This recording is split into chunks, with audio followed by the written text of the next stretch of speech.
এমন একটা কঠিন সুন্দর এক্সপিরিয়েন্স করার জন্য যদি বছরে 2-5 হাজার টাকা বেশি খরচা হয়ে যায়, তো আমার মনে হয় যে খরচাটা ঠিক জায়গায় করা হচ্ছে। ঠিক আছে, রাস্তার নামে পুরোই মিথ্যা কথা ভাই, কোনো রাস্তা নেই, গাড়ি চলছে এদিক ওদিক নড়ছে পুরো। আমরা এখন আছি সেন্ট্রাল ওয়াইল্ড লাইফ সেঞ্চুরির মধ্যে, যেখানে হিমালয়ান ভাল্লুক লেপার্ড সব ঘুরে বেড়ায়, কারণ এটা পুরোপুরি একটা জঙ্গল।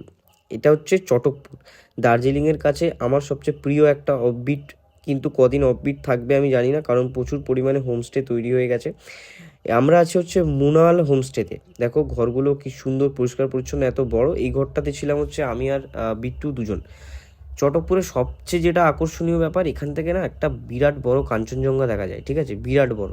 ওয়েদারটা আমরা যখন পৌঁছেছিলাম তখন অতটা ভালো ছিল না, তাই জন্য দেখা যাচ্ছে না, একটু একটু দেখা যাচ্ছিল, না দেখা যাওয়ার মতো।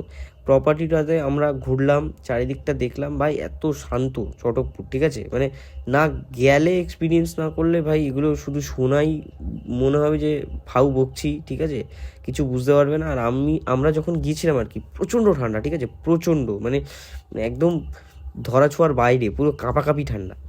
আমরা ঘরে গেলাম, ফ্রেশ হলাম, ফ্রেশ হয়ে ভাই মোটা মোটা যা জ্যাকেট ফ্যাকেট ছিল সব পরে নিলাম।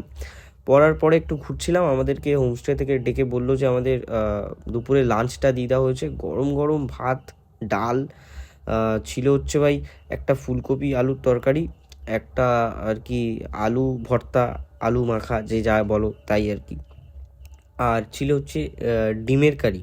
ঠিক আছে, এরকমই সাধারণ খাওয়া দাওয়া পাওয়া যায়। কিন্তু এত পরিমাণে খিদে পেয়ে গেছে না, যেতে যেতে এই খাবারগুলো ভাই অমৃত লাগছে পুরো। আর দেখেও একটা সুন্দর লাগছে আর কি, মানে বেশি রিচ না, একদম ঘরোয়া খাবার। কারণ এগুলো হোমস্টে, নিজেরাই বেড়ে খেতে হয়। যারা না গেছো আজ অবধি বলে দিই, হোমস্টেতে ভাই কেউ বেড়ে টেরে দেয় না, নিজেদের সব কিছু করতে হয় নিজেদের মতো করে। ওরা শুধু টাইম টু টাইম খাওয়া দাওয়া বা রুম এইগুলোই আর কি প্রোভাইড করে থাকে।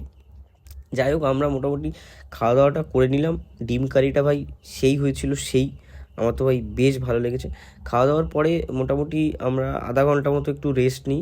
তারপরে একটা এখান থেকেই বেরিয়ে একটা ওয়াচ টাওয়ার আছে, ভিউ পয়েন্ট, আমরা সেটা মানে সেখানে গেছিলাম। আর মানে বললে বিশ্বাস করবে না, বিচ্ছিরি ঠান্ডা, বিচ্ছিরি, মানে এত ঠান্ডা লাগছিল।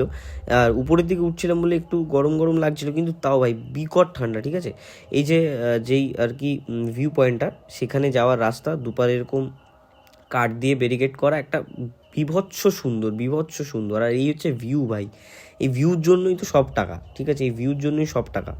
তো আমরা মোটামুটি ওই ওয়াচ টাওয়ারটাতে পৌঁছালাম। ওখানে অলরেডি কয়েকটা গ্রুপ ছিল, ওখানকারই ছেলেমেয়ে। আমার যা দেখে মনে হলো ওরা গান বাজনা নাচানাচি করছিল ভাই। ওদের আলাদাই দিন ভাই, চাইলেই এরকম একটা জায়গায় এসে আড্ডা মারতে পারে, যেটা আমাদের পক্ষে সম্ভবই নয়। আমাদের রাস্তায় বেরোলেই জ্যাম, প্যাপু আওয়াজ ভাই, ওখানে কোনো আওয়াজ নেই। ওরা মোটামুটি ওখানে মজা করছিল, আমরাও গেলাম, জয়েন করলাম। ওদের সাথে জয়েন করিনি, ওদের পাশেই দাঁড়িয়ে দাঁড়িয়ে ভাই ভিউগুলো দেখছিলাম। অদ্ভুত সুন্দর, অদ্ভুত। তাই ভিউ দেখতে দেখতে মোটামুটি সন্ধ্যা আমরা পেরিয়ে ফেলি ভাই। এই ভিউ দেখছি আর ফাট ফাট সিগারেট টানছি। আরও ভ্লগ আসবে ভাই।